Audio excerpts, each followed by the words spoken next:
Hello everyone, नमस्कार, सुप्रभात। स्वागत है आप सभी का आपके अपने YouTube चैनल यानी कि CIF एकेडमी में मेरे यानी रितु के साथ। कैसे हैं फ्रेंड्स आप सभी? होप सो अच्छे होंगे और आपकी प्रिपरेशन भी बेहतर चल रही होगी। आज हम चर्चा करने वाले हैं TRE 4.0। आप सभी से परिचित होंगे क्योंकि ऑलरेडी इसके 3 पेपर जो हैं हो चुके हैं, TRE 1, 2 और 3। तो आज जो हमारी चर्चा है वो है आपकी TRE 4.0। तो सबसे पहले जो जरूरी ये है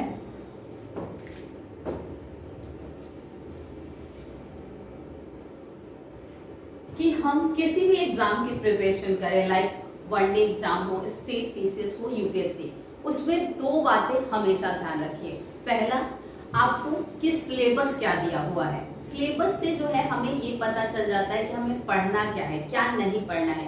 मैक्सिमम बच्चे जो गलती करते हैं प्रिपरेशन करते वक्त और उसी वजह से वो लंबे टाइम तक उस प्रिपरेशन में लगे रह जाते हैं क्योंकि उन्हें यही नहीं पता चल पाता कि उन्हें पढ़ना क्या है रियल में। तो ये गलती आप कभी मत करिएगा। तो इसके लिए जरूरी होता है कि आप सिलेबस को अच्छे से समझ ले कि हमें आखिरकार पढ़ना क्या है, क्या नहीं पढ़ना है। और दूसरा इंपॉर्टेंट जो पॉइंट है वो है आपका प्रीवियस ईयर क्वेश्चन यानी PYQ। इस पर अगर आपकी पकड़ है तो आपको बहुत सा आइडिया चल जाएगा कि किस तरह के प्रश्न जो है आपसे एग्जामिनेशन में पूछे जाएंगे। तो इन दोनों को ही हम चर्चा करेंगे। तो सबसे पहले जो हमारी चर्चा होगी TRE में सिलेबस की। ये बहुत जरूरी होता है सिलेबस में कि हमें क्या पढ़ना है। अगर आपको सिलेबस नहीं पता होगा तो आप कुछ का कुछ पढ़ते रहेंगे। पढ़ने के लिए बहुत कुछ है, तो हमें देखना है एग्जाम पॉइंट ऑफ व्यू से। आपको एग्जाम क्लियर करना है, ज्ञानी यहाँ नहीं बनना। तो एक तो टीचर का ये जो पेपर होने वाला है इसका सिलेबस जो है क्लियरली डिफाइंड नहीं है कि क्या है, लेकिन फिर भी जो कुछ दिया है उस आधार पर हम चर्चा करते हैं। आप सभी जानते हैं कि ये पेपर जो होता है 1 to 5 एक है, उसके बाद 6 to 8, 9 to 10 एक पेपर होता है और 11 to 12 ये 4 जो है पेपर आपके होने वाले हैं। अब इन चारों में क्या पूछा जाने वाला है ये हमें आज डिस्कस करना है। तो एक जो सब में सेम है वो है आपका जनरल स्टडी वाला GS का पार्ट, जो लगभग सेम ही पूछा जाएगा। और उसके अलावा यहाँ पर जो मान लीजिए आप 6 to 8 की प्रिपरेशन कर रहे हैं, 9 to 10 में है या 11 12 में है, तो यहाँ आपको देखना है कि ये जो है यहाँ पर अलग से जो सहायक प्रश्न पत्र रखना है वो आप अपने अनुसार रख सकते हैं। आप जिस जो है सब्जेक्ट में जो भी सब्जेक्ट दिए हुए हैं उसमें पूरा आप अगर सिलेबस ओपन करके देखेंगे वेबसाइट पे जाके तो वहां लिखा हुआ है कि आप जो सहायक प्रश्न पत्र रखेंगे उसमें क्या सब्जेक्ट रखेंगे। बाकी यहाँ जो है पढ़ना वो बाकी सब में भी पढ़ना है, तो ये बातें ध्यान रखनी है। पेपर जो होगा उसमें जो है आपके 150 क्वेश्चंस होंगे सब में, चाहे आप किसी की भी तैयारी करें सेम जो है इतने ही होने वाले हैं। और पेपर सब जो है 2.5 घंटे की ही होने वाले हैं। पेपर जो है वो इतने का होने वाला है और सब में क्वेश्चन संख्या जो है ये है। अब अगर आप यहाँ 1 to 5 की अगर मैं बात करूं तो 1 to 5 में आपको याद रखना है ये बात कि 1 to 5 में जो प्रश्न है यहाँ पर 2 ही सेक्शन होंगे, सेक्शन 1 एंड सेक्शन 2 यहाँ पर।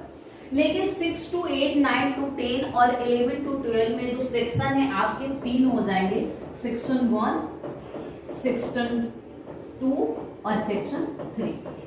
अब ये क्या है सेक्शन 1, 2, 3, इसे थोड़ा सा हम विस्तार से समझने की कोशिश करते हैं। तो सेक्शन 1 जो है ये क्वालिफाइंग नेचर वाला जो पेपर है उसमें आपको लैंग्वेज का पेपर होने वाला है, यानी कि हिंदी और इंग्लिश, लेकिन हिंदी के अतिरिक्त कोई उर्दू और बंगाली भी रख सकता है जो जिस लैंग्वेज में कंफर्ट हो। लेकिन यहाँ पर जो प्रश्न पूछे जाएंगे इसकी टोटल अगर मैं नंबर ऑफ क्वेश्चन की बात करूं तो ये आपका होगा नंबर ऑफ क्वेश्चन 30। आपके यहाँ 30 क्वेश्चन होंगे। और नेचर क्या होगा इस क्वेश्चन का, तो 30 क्वेश्चन जो है इनका नेचर होगा क्वालिफाइंग। क्वालिफाइंग नेचर के हैं ये। तो ये जो है इसमें आपका हिंदी, इंग्लिश है, हिंदी के अतिरिक्त उर्दू या फिर आप बंगाली, ये भी वो है।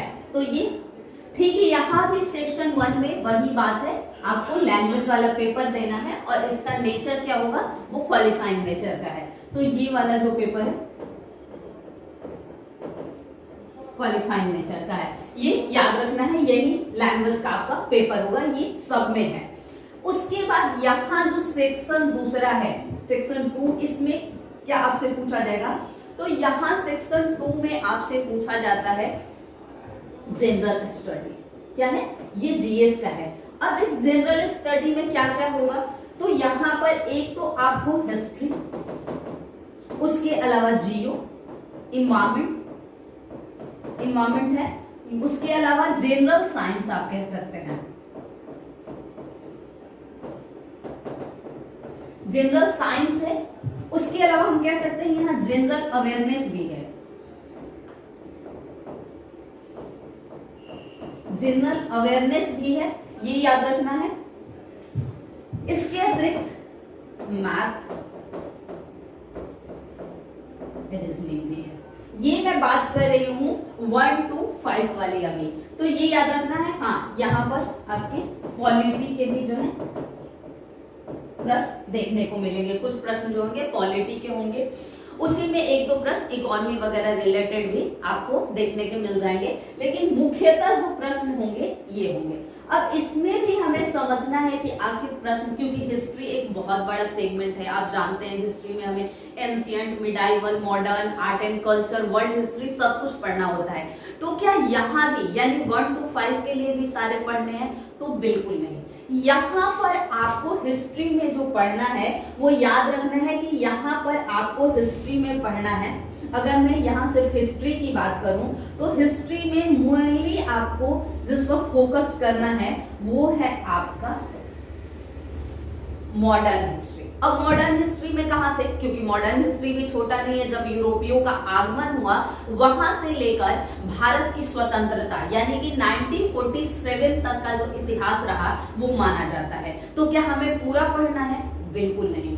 यहाँ पर थोड़ा सा हम डिफाइन कर दें कि यहाँ जो मुख्यतः प्रश्न पूछे गए हैं प्रीवियस ईयर को देखते हुए, जो मैंने एनालिसिस किया, जो आपके प्रश्न पूछे गए हैं उसमें हम एक कह सकते हैं 1857 का जो रिवोल्ट है यानी 1857 का जो विद्रोह है उससे प्रश्न है। उसके अतिरिक्त हम कह सकते हैं कि 1885 से 1947, इसका मतलब यानी कि इंडियन नेशनल कांग्रेस का जब गठन हुआ वहां से लेकर भारत की आजादी तक के जितने भी इंपॉर्टेंट घटनाएं हैं इतिहास में, वो सभी से प्रश्न आपके पूछे जाते हैं। और खासकर जो फोकस है वो गांधीवादी जो मूवमेंट हुआ था यानी कि नेशनल मूवमेंट का जो लास्ट फेज था वहां से प्रश्न आपको देखने को मिलेंगे, तो ये रखना है। इसके अलावा जो सोशियो रिलीजियस रिफॉर्म हुए थे जैसे कि राजा राम मोहन राय, स्वामी दयानंद सरस्वती, विवेकानंद, इन सब का जो योगदान रहा, चाहे हम हिंदू बात करें या इस्लाम धर्म में जो सुधार हुए, दलितों के लिए जो सुधार किए गए उन सभी, या फिर सती प्रथा हुआ, शिशु बाल हत्या पर रोक लगाना हुआ, इन सभी से तो एक हम कह सकते हैं कि सोशियो रिलीजियस जो रिफॉर्म यानी कि सामाजिक धार्मिक जो सुधार हुआ था,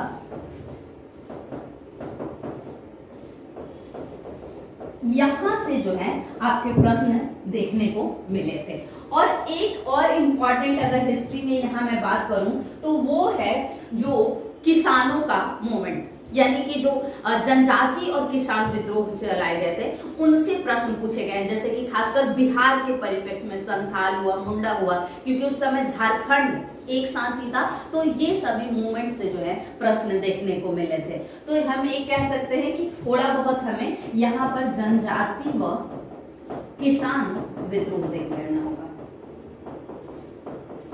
तो ये जो है हमें मुख्यतः जो कुछ चैप्टर्स अगर मैं कहूं तो हिस्ट्री में यहाँ से बाकी जो टीचर अपने सब्जेक्ट को कवर कराएंगे वो सब्जेक्ट पढ़ाने से पहले अपने सब्जेक्ट के बारे में डिटेल से बता देंगे कि उस सब्जेक्ट में प्रश्न जो है किन किन टॉपिकों से मुख्यतः पूछे गए हैं। तो ये हम देख लेंगे कि जो मुख्यतः प्रश्न पूछे जा रहे हैं आपके इन्हीं चैप्टर से पूछे गए हैं। तो यहाँ पर जो कुछ भी होगा, और इसके लिए आपको क्या करना है, इसके लिए अगर मैं कहूँ तो 6 to 8 का, ज्यादा नहीं, ये नहीं कि आपको 6 to 12 तक की एनसीईआरटी पढ़नी है, 6 to 8 की जो है एनसीईआरटी या स्टेट की जो होती है बुक्स उसे पढ़ लेना है। और मान लीजिए कि 6 to 12 में कोई चैप्टर है जिसमें कोई बुक है जो सिर्फ मॉडर्न हिस्ट्री का है, तो उठा के पढ़ लीजिए, क्योंकि मॉडर्न हिस्ट्री से ही प्रश्न आपके पूछे जाने हैं, ऐसा तो है नहीं कि बाहर से पूछा जा रहा है। तो इसके लिए जो हेल्पिंग है वो आपका एनसीईआरटी है, और वो भी 6 to 8, मेनली 1 to 5 में अगर बात की जाए तो 6 to 8 तक का जो है एनसीईआरटी ज्यादा हेल्पिंग होगा। तो यही से मेनली आपके प्रश्न, मैथ्स बहुत जो है, ऐसा नहीं है कि मैथ्स आपने अगर 1 से 10 तक मैथ्स पढ़ा है उसी से, ऐसा नहीं कि अलग से कोई एडवांस मैथ पढ़ना है। एडवांस मैथ पढ़ना है 6 के बाद के जो टीचर की वैकेंसी वो जो है उसके लिए एलिजिबल, उनके लिए आपको जो है एडवांस मैथ पढ़ने की जरूरत नहीं है। तो ये है 1 to 5 का थोड़ा एक जो सिलेबस जो कि लिखा हुआ है। मैं अभी भी कह रही हूँ कि एकदम क्लियरली डिफाइन करके जो है नहीं दिया हुआ है। जैसे कि स्टेट पीसीएस की प्रिपरेशन में हम देखते हैं, यूपीएससी या कोई भी जनरल जब हम कॉम्पिटिटिव एग्जाम की प्रिपरेशन करते हैं तो वहां जो है सिलेबस को डिफाइन किया गया होता है, पर यहाँ जो है क्लियरली डिफाइंड नहीं है। जो दिया हुआ है उसमें इसी का जो है उल्लेख किया गया है। तो 1 to 5 के एस्पायरेंट को यही। अब जो 1 to 5 में जो सेक्शन 2 है वो लगभग सभी को पढ़ना है, यानी कि जो दूसरा सेक्शन है कहीं ना कहीं, चाहे वो 6 to 8 की मैं बात करूं, 9 to 10 की बात करूं, 11 12 सबको पढ़ना वो है। लेकिन यहाँ पर जो है और जो है हाई लेवल से आपको पढ़ना होगा, यानी कि और भी एनसीईआरटी की आगे की बुक्स को आपको देखना पड़ेगा। 9 to 10 वाले को, 11 to 12 वालों को, सबको जो है ऊपर, यानी 6 to 10 कम से कम 6 to 12 तक की कुछ जो बुक्स एनसीईआरटी की होंगी या स्टेट वाली जो होती है उसे आपको देखना होगा। तो मुख्यतः हमारा जो है इसी पे होगा। अब हम देख लेते हैं थोड़ा 6 to 8 या 9 to 10 जो है उसके लिए हमें क्या करना है। तो अब जो हमारी चर्चा है वो है 6 to 8, 9 to 10 की और 11 12, इनके लिए क्या करना है हमें। तो इनमें मैंने पहले ही बोला कि हमें यहाँ पर जो है 3 सेक्शन को ध्यान रखने हैं, सेक्शन 1, सेक्शन 2 एंड सेक्शन 3। तो ये तीसरा सेक्शन क्या है, 1 2 तो वैसा ही हो जाएगा। यहाँ पर आपको जो क्या देखना है, यहाँ पर आपको देखना है जो क्वालिफाइंग वाला पेपर है, हिंदी इंग्लिश,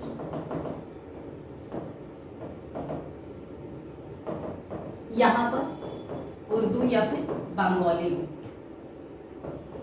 तो ये वाला, तो ये जो है आपका क्वालिफाइंग नेचर का है। और इतना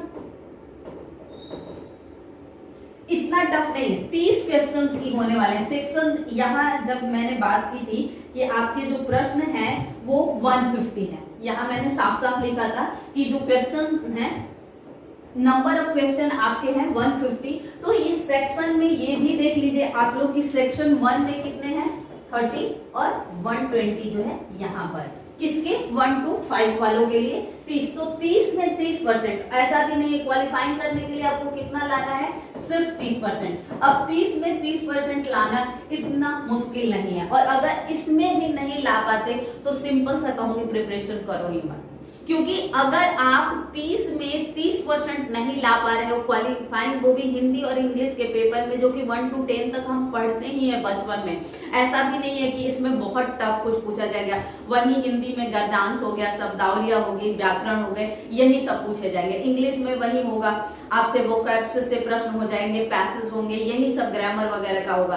तो अगर ये क्वालिफाइंग कोई कह रहा है कि मैम या सर मैं क्वालिफाइंग नहीं हो पाया, तो रियल में है कि आप प्रिपरेशन करना ही छोड़ दो अगर ये नहीं कर पा रहे हो। बहुत ये किसी का भी हो जाना चाहिए। और सेक्शन 2 में जो है 120 क्वेश्चन है, जो कि लगभग इन पार्ट से जिनकी मैंने चर्चा की यहीं से आपके होंगे। जनरल अवेयरनेस हुआ, स्टडी साइंस हुआ, जियो हो गया, हिस्ट्री इन्वायरमेंट के कुछ प्रश्न होंगे, पॉलिटी में कुछ प्रश्न होंगे, और मैथ्स और रीजनिंग के जो, जिसमें मैंने हिस्ट्री, क्योंकि मैं ही हिस्ट्री पढ़ाने वाली हूँ, तो हिस्ट्री का जो सिलेबस है मैंने यहाँ पर थोड़ा क्लियर बता दिया। बाकी जो टीचर पढ़ाएंगे वो अपने अकॉर्डिंग उसके बारे में थोड़ा सा आपको डिटेल समझा देंगे।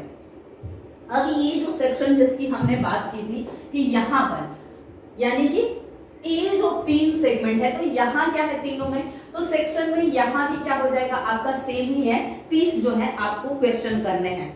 उसके अतिरिक्त जो सेक्शन 2 है उसमें मैं बात करूं तो 40 आपके क्वेश्चन हो जाएंगे, और बचा 40 और 30 70 हो गए, तो 150 में से अब बच जाएगा आपका 80। ये जो है आपको करना है। तो इसी को आपको ध्यान में रखते हुए अपनी प्रिपरेशन जो है करनी है कि यहाँ जो प्रश्न पूछे जाएंगे ये क्वालिफाइंग नेचर वाले हैं 30, बाकी 40 सेक्शन 2 है, और सेक्शन 3 जो है 80 क्वेश्चन। इसी आधार पे जो है आपकी पूरी प्रिपरेशन जो है वो बनी हुई है। तो सेक्शन 2 क्या है यहाँ पर, तो सेक्शन 2 यहाँ है जनरल जो है वो, यानी कि जीएस का पेपर करना है। यहाँ पर हमें इसमें जाकर जो क्या करना है, जीएस करना है। और यहाँ अब देखिए 40, जबकि वहां हमने क्या देखा था 1 to 5 को, 1 to 5 में 120 क्वेश्चन जीएस के थे, तो यहाँ जीएस 40 ही है, तो थोड़ा थोड़ा पूछा जाएगा। मान लीजिए हिस्ट्री से कुछ प्रश्न होंगे जियो, तो वहीं यहाँ पर आपको जनरल साइंस के में जो पूछा जाता है, लाइक हिस्ट्री हुआ, जियो हुआ, जनरल साइंस हुआ, मैथ्स हुआ, यहाँ पर मैथ जो है आपको थोड़ा एडवांस पूछा जाएगा। एडवांस मैथ से भी 6 to 12 तक वालों को एडवांस मैथ भी पूछा जाने वाला है, इस बात को ध्यान रखिएगा। और इसके अतिरिक्त यहाँ रीजनिंग के प्रश्न नहीं देखने को मिले हैं, और जनरल अवेयरनेस यहाँ भी है, जनरल अवेयरनेस के पेपर है, वही पॉलिटी वगैरह जो कुछ वहां मैंने बोला जनरल में, लगभग वही जो है यहाँ पर भी आपको देखने को मिलेंगे, पर प्रश्नों की संख्या कम। यहाँ मेनली यानी कि इन बच्चों को फोकस करना है सेक्शन 3 पर, जहां आपके सिलेक्शन बनने वाले हैं, जहां से आपके नंबर ऑफ क्वेश्चन सबसे अधिक पूछा जाने वाला है, यानी कि 80 जो सेक्शन 3 है, यहीं से इन लोगों का सिलेक्शन जो है तय होगा, जो सेक्शन 3 को कवर करेंगे। अब सेक्शन 3 में आपको जो सहायक प्रश्न पत्र करना है, जो अपने अनुसार उसमें दिए गए जो प्रश्न है वो सब्जेक्ट है, उसमें से आपको चूज करना है। ये जो है आपको अपने अकॉर्डिंग चूज करना है, और इसमें भी 6 to 8 वालों के लिए 2 सेक्शन है, सेक्शन 1 यहाँ भी और सेक्शन 2। याद रखिएगा जो 6 to 8 है यहाँ भी उनके लिए सेक्शन जो है 2 विभाजित हो जाता है। जो उनका सहायक प्रश्न पत्र होगा उसमें भी उन्हें जो सब्जेक्ट्स दिए हुए हैं, आप क्लियरली जब जाके वेबसाइट पर देखेंगे वहां आप विस्तार से देख लीजिएगा। कुछ नहीं है, सिंपल वेबसाइट पे जाना है, आपको डाउनलोड करना है पीडीएफ को, और एक बार अच्छे से पीडीएफ को रीड कर लेना है। तो उसमें जो सेक्शन 1 और 2 है, तो मान लीजिए जस्ट एग्जांपल, यहाँ अगर मैं कहूं कि मैंने हिस्ट्री ले लिया, क्या ले लिया, यहाँ अगर मैंने हिस्ट्री लिया, तो अब यहाँ मेरे पास चांस है कि मैं यहाँ पर जो है क्या क्या ले लूंगा, इकोनॉमी, पोल और जियो, कुछ भी ले सकता हूं। यानी सेक्शन 1 में अगर मैं हिस्ट्री ले लेती हूं तो यहां मेरे पास सेक्शन 2 में इकोनॉमी, पॉलिटी और जियो लेने का। लेकिन मान लीजिए कि जस्ट एग्जांपल में यहां ही जियो ले ली सेक्शन में, तो यहां मेरे पास अब ये नहीं कि हिस्ट्री में या तो इको लूंगी या फिर पोल लूंगी। ये हमें पॉलिटिकल साइंस यहां पढ़ना है आपको, पॉलिटिकल साइंस, ये भी पोल साइंस है, याद रखिएगा, मैं शॉर्ट में लिखी हूं। तो तो यहाँ जो है ऐसे आपको चूज करना है, उसमें दिए हुए हैं कौन कौन से सब्जेक्ट हैं, वो आप अपने अकॉर्डिंग चूज कर सकते हैं कि जनरल साइंस से आप देना चाहते हैं, मैथ्स और साइंस से देना चाहते हैं, या जो सोशल साइंस है उससे पेपर देना चाहते हैं, लैंग्वेज से देना चाहते हैं यानी हिंदी इंग्लिश से देना चाहते हैं। तो ये सब जो 9 to 10 हुआ या 11 to 12 हुआ, उनके लिए ये है कि ये आप अपने अकॉर्डिंग जो है चूज कर लीजिए कि आप क्या लेना चाहते हैं। 11 to 12 वालों में और भी सब्जेक्ट्स है, जैसे बिजनेस से रिलेटेड आपने किया है, कंप्यूटर रिलेटेड किया है, तो उनके लिए जो है ये है 11-12 वाला। अगर कंप्यूटर साइंस है आपका या फिर बिजनेस वगैरह, उसमें पूरे सहायक प्रश्न पत्रों की जो है पूरी सारणी दी हुई है कि कौन कौन से जो है सब्जेक्ट आप ले सकते हैं, तो आप अपने अकॉर्डिंग यहाँ पर चूज कर सकते हैं। मैंने समझाने के लिए बता दिया कि कैसे। तो मेनली सिलेक्शन आपका होगा यहाँ से 6 to 12 वालों का, जो 80 नंबर के, उनमें सब में 3 ही सेगमेंट है, 30 + 40 + 80, यहीं से आपका सिलेक्शन जो है वो तय होता है। तो ये हमने मोटा मोटी जो है एक तैयारी 4.0 का सिलेबस समझ लिया। बाकी जब क्लासेज स्टार्ट होगी तो वहां हर टीचर अपने सब्जेक्ट को पहले डिफाइंड रूप से बताएंगे कि कहां से प्रश्न पूछे जा रहे हैं, और फिर जो है उसी से रिलेटेड प्रीवियस ईयर प्रश्नों को कवर कराएंगे, और फिर टॉपिक वाइज एक एक कर आपकी क्लासेज होने वाली है। हमारी कोशिश है, हमारी टीम की कोशिश है कि हम कम टाइम में आप लोगों को जो है बहुत बढ़िया जो है स्टडी मटेरियल भी दें, और हमारी जो क्लासेज हो आपके लिए वाकई जो है फायदेमंद हो। तो क्या सिर्फ सिलेबस जान लेने से पूरा जो है हमारे लिए तैयारी करना आसान हो जाएगा? बिल्कुल नहीं। सिलेबस से आपको आइडिया चल गया कि हाँ हमें पढ़ना क्या है और क्या नहीं पढ़ना है। इससे ये होगा कि मार्केट में जो बतेरे मटेरियल्स मिल रहे हैं ये आप लोग लाके अपने घरों में सजाएंगे नहीं, बल्कि वही लाकर पढ़ेंगे जिनसे आपका सिलेक्शन होने वाला है। दूसरा जो पॉइंट इंपॉर्टेंट होता है किसी भी प्रिपरेशन में, कहा जाता है कि एक नदी के 2 किनारे की तरह होते हैं, चाहे एक नदी का किनारा आपका प्रीवियस ईयर हो गया और एक हो गया सिलेबस। इसी से जो है आपकी सफलता की नैया पार होने वाली है। तो इन दोनों को समझना बहुत जरूरी है। तो अब हम ध्यान दे रहे हैं कि हमें प्रिपरेशन करते हुए किन किन पॉइंट्स को ध्यान रखना चाहिए। पहला तो हमने देख लिया कि हमेशा हम प्रिपरेशन में सुनते आते हैं कि हमारी स्ट्रेटेजी जरूरी होती है, लेकिन ये ऐसा नहीं कि आप किसी और की स्ट्रेटेजी को, वो आपको खुद तय करना होता है कि हम कैसे पढ़ेंगे। ये आप ये नहीं कि कोई बोल रहा है कि मैंने ये स्ट्रेटेजी फॉलो किया और मेरा सिलेक्शन हो गया तो आप भी बैठ गए उसी रास्ते पे कि हाँ मैं। आप खुद की स्ट्रेटेजी बनाइए कि आप कैसे, आप कंफर्ट क्या है, अपने कंफर्ट जोन के अनुसार हमेशा प्रिपरेशन करिए। जो आपका कंफर्ट जोन है उसी में प्रिपरेशन करिए, ना कि किसी और की सुनी सुनाई बातों के अनुसार। तो सबसे पहले ध्यान देना चाहिए हमें किसी भी प्रिपरेशन में कि सिलेबस, जिसका हमने डिस्कशन कर लिया। दूसरा जो है PYQ यानी प्रीवियस ईयर क्वेश्चन। तो इसके लिए क्या करना है, बहुत आसान है। देखो जब तैयारी 1 का पेपर हुआ था तो उन बच्चों के लिए वाकई डिफिकल्ट था कि कहां से प्रश्न पूछा जाएगा, किस तरह का प्रश्न पूछा जाएगा, क्या पूछ लिया जाएगा, कुछ नहीं। लेकिन आपके सामने ऑलरेडी 3 पेपर हो चुके हैं, तो कुछ नहीं करना, आपको तीनों पेपर को उठाना है। मार्केट में बहुत सारी हो सकती है पब्लिकेशन बुक्स लाती हो, या फिर कुछ नहीं आप जाके ऑलरेडी और मैं डाउनलोड करके उसे जो है कहीं मार्केट से निकलवा लीजिए और उसे सबसे पहले जो है अपने टेबल पर लाइए। देखिए कि प्रीवियस ईयर में पूछा क्या गया है। तो इसके लिए मैं करवाऊंगी कवर आप लोगों को तैयारी 1, तैयारी एंड तैयारी 3। इन तीनों के प्रीवियस ईयर प्रश्नों को मैं रटा दूंगी और इससे आपको पता चल जाएगा कि प्रश्न कहाँ पूछे जा रहे हैं। हाँ एक बात मैं यहाँ बताना भूल गई, क्योंकि मैं हिस्ट्री पढ़ाने वाली हूँ, तो साथ साथ आप लोगों को बता दूं कि यहाँ जो हिस्ट्री है वो सिर्फ और सिर्फ मॉडर्न हिस्ट्री नहीं है। यानी कि 6 to 8, 9 to 10 और 11 to 12 के बच्चों के लिए हिस्ट्री सिर्फ आपको नेशनल मूवमेंट नहीं पढ़ना है।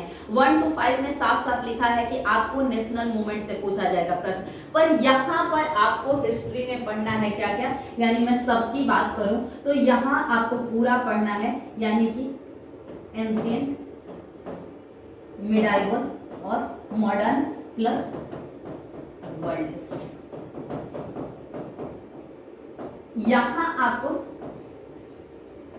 पूरा पढ़ना है हिस्ट्री में, यानी यहाँ पूरे कवर। इसीलिए यहाँ पर जो है आपको एनसीईआरटी का कितना फॉलो करना है, यहाँ 6 to 12 तक का जो भी प्रिपरेशन कर रहे हैं 6 to 12 तक के बीच में किसी की भी, चाहे वो 6 to 8 हो, 9 to 10 हो, 11 to 12, उन्हें एनसीईआरटी या स्टेट की जो बुक्स पढ़नी है वो पढ़नी है 6 to 12 की, उससे नहीं होगा। और उन्हें हिस्ट्री में पूरा कवर करना है, चाहे वो एंशिएंट हो या चाहे मिडाइवल मध्यकालीन हो या मॉडर्न हो, उसके अतिरिक्त आपको वर्ल्ड हिस्ट्री भी पढ़ना है। अब एंशिएंट में कहां से ज्यादा प्रश्न पूछे जा रहे हैं, तो मैंने जो एनालिसिस किया उसमें आपको इंडस वैली सिविलाइजेशन से प्रश्न ज्यादा पूछे गए, मौर्य से ज्यादा प्रश्न पूछे गए, जो मौर्य डायनेस्टी है वहां से प्रश्न है, मौर्योत्तर से भी प्रश्न देखने को मिले हैं कुछ कुछ।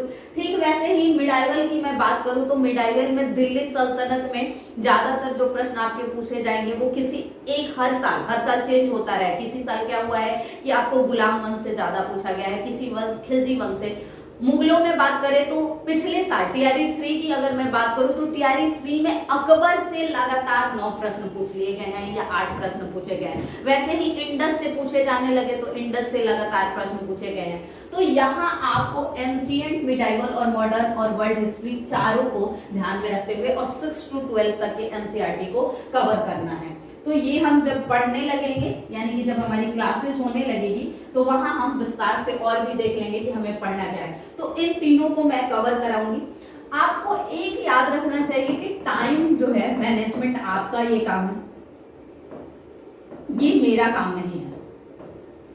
आप अपनी सुविधा के अनुसार जो है अपना टाइम तय कर ले कि हाँ मैं पूरे जो 24 आवर्स सबके पास होता है। कहा जाता है कि अगर लाइफ को आसान रूप से और डिसिप्लिन चलना है तो आपको 8 ये फॉलो करना चाहिए। 8 आपका सोने का हुआ, 8 आप अपने स्टडी और 8 अपने बाकी के दिन के कार्यों के लिए अगर देते हैं तो ये जो है, चाहे ये वर्किंग के लिए वर्किंग हो जाता है, स्टूडेंट के लिए ये स्टडी टाइम हो जाता है, और बाकी अपने दिनचर्या के लिए 8 घंटे अगर आप देते हैं तो ये आपकी होती है डिसिप्लिन लाइफ।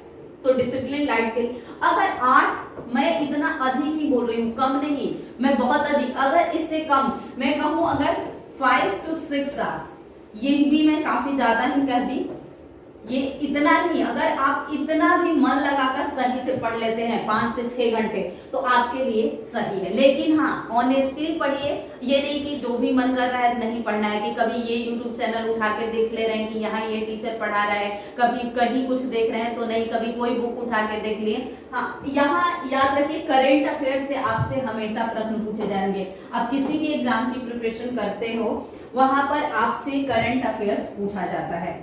तो करंट अफेयर्स में आपको यहाँ मैं बता दूं, मैं यहाँ लिखना भूल गई थी, यहाँ आपसे जो प्रश्न पूछा जा रहा है वो करंट अफेयर्स का भी पूछा जा रहा है।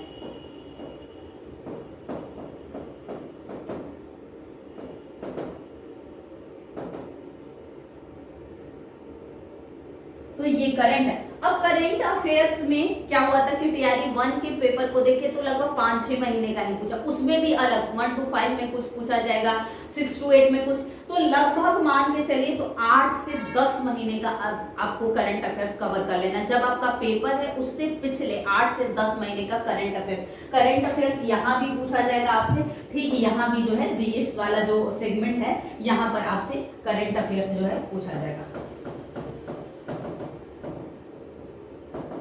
तो ये होना चाहिए लगभग 8 to 10 मंथ्स का करंट अफेयर्स आप कवर कर लेंगे। तो वैसे पूछा जो जाता है ज्यादातर प्रश्न वो 5 to 6 मंथ का, लेकिन कुछ प्रश्न जो है पुराने करंट अफेयर्स एक ऐसा जो है सेगमेंट है जिसमें पता नहीं कहां से प्रश्न पूछा जाएगा। जैसे कि सब्जेक्ट में, कोर सब्जेक्ट में पता है कि चलो हिस्ट्री है तो हिस्ट्री में मॉडर्न में यहाँ से प्रश्न पूछा जाएगा, पर करंट में कुछ नहीं पता। इसलिए करंट का जो सेगमेंट होता है किसी भी प्रिपरेशन में सबसे बड़ा हो जाता है, और हमें जो है इसे पढ़ने के लिए कम से कम 8 से 10 महीनों के करंट अफेयर्स पर फोकस होना चाहिए। तो इसको जो है आप लोग ध्यान रखिएगा। तो यहाँ जो है आपका टाइम मैनेजमेंट जो होता है बहुत जरूरी होता है कि आप जो है कितने आवर्स जो है ईमानदारी से पढ़ रहे हैं। फिर एग्जाम की डिमांड क्या है, हमें कोई भी जब प्रिपरेशन कर रहे हैं तो डिमांड क्या है, किस तरह से जो है एग्जाम में प्रश्न पूछे जा रहे थे, वो सब यहाँ से कवर होता है। प्रीवियस ईयर से कि एग्जाम के डिमांड क्या है, पैटर्न क्या है, पूछने का तरीका क्या है, किन टॉपिकों पे ज्यादा फोकस है, तो ये सभी जो है प्रीवियस ईयर से।